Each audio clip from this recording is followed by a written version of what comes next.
செவி வலி தொடு சிகிச்சை அதுக்காக நீங்க வந்திருக்கிறீங்க. இங்கிலீஷ்ல இதுக்கு பேரு அனாட்டமிக் ட்ரீட்மெண்ட் அப்படின்னு பேருங்க. பொதுவா ஒரு வியாதின்னு ஒரு மருத்துவர்கிட்ட நீங்க போறீங்க, ஒரு மருந்து தருவாங்க, மாத்திரை தருவாங்க, யோகா, மூச்சு பயிற்சி, தியானம், அக்குபஞ்சர், நீரோ தெரப்பி, முத்திரை, இந்த மாதிரி ஏதாவது ஒண்ணு. ஒரு நோயினா ஏதாவது ஒண்ணு கொடுக்காம ஒரு மருத்துவம் நீங்க போயிருப்பீங்களா இது வரைக்கும்? அட்லீஸ்ட் தொட்டாவது குணப்படுத்துவாங்க, பக்கத்துல வந்து உடம்புல ஒரு ஏதோ ஒரு இடத்துல தொடுவாங்க. இந்த செவி வலிங்கிற இந்த மருத்துவத்துல அது கூட கிடையாது. மருந்து இல்ல, மாத்திரை இல்ல, யோகா, மூச்சு பயிற்சி, தியானம், அக்குபஞ்சர், நீரோ தெரப்பி, இந்த மாதிரி எதுவுமே இல்லாமையே உங்க நோயை குணப்படுத்த முடியும். அதனால நான் வந்து இந்த மருத்துவத்துல நான் இங்கதான் உட்காந்துருக்க போறேன், நீங்க அங்கதான் உட்காந்துருக்க போறீங்க. இப்ப வந்த அத்தனை பேத்துக்கிட்டையும் உங்க பேரு, போன் நம்பர் தான் கேட்டமே தவிர உங்க நோயை பத்தி நான் கேட்கவே இல்லை. தேவையில்லை. உங்களுக்கு எந்த நோய் இருந்தாலும் பரவாயில்ல.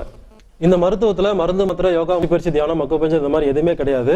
ஆனா உங்க நோய் குணமாகும். ஆச்சரியமா இருக்கும். நான் 30 வருஷமா சக்கரை நோய்க்காக இன்சுலின் போட்டிருக்கிறேன், குணமாகும்னு கேட்டா குணமாகும். கேன்சர் இருந்தாலும் குணமாகும், எய்ட்ஸ் இருந்தாலும் குணமாகும், தைராய்டு, இது மாதிரி எந்த நோயா இருந்தாலும் சரி, எந்த ஒரு மருந்து மாத்திரை இல்லாம தொடாம கூட குணப்படுத்த முடியும்.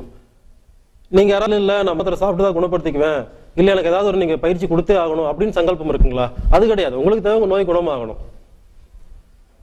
இதுக்கு எனக்கு தேவை 4 மணி நேரங்க. 4 மணி நேரம் நான் பேசுவேன், நான் பேச நீங்க கேட்க போறீங்க, கேட்டா போதும். அடுத்த சந்தேகம், நீங்க பேசி நான் கேட்கறதுனால என்ன நோய் எப்படி குணமாகும் கேட்டீங்கன்னா, உங்களுக்கு தேவை நோய் குணமாகணும், அது ஆகும். சந்தேகம் இருந்தா நீங்க இந்த 2 மணிக்கு இந்த பயிற்சி முடிஞ்சு இந்த ட்ரீட்மெண்ட் முடிஞ்சிடும். 2 மணிக்கு மேல அப்படியெல்லாம் குணம் ஆகாதுன்னு யாராவது சொன்னீங்கன்னா அதுக்கு நான் பதில் சொல்ல முடியுங்க. நீங்க டாக்டரா இருந்தாலும் சரி, ஒருவேளை இங்க இந்த கூட்டத்துக்கு மருத்துவர்கள் வந்திருந்தாலும் 2 மணிக்கு மேல இந்த மாதிரி குணமாகாது, பேச்சுனால குணப்படுத்த முடியாது, மருந்து மாத்திரை கொடுத்துதான் குணப்படுத்த முடியும், இல்ல யோகா செஞ்சுதான் குணப்படுத்த முடியும், அக்குபஞ்சர் செஞ்சுதான் குணப்படுத்த முடியும்னு யாராவது சொன்னா அவங்களுக்கு 2 மணிக்கு சொல்ல முடியுங்க.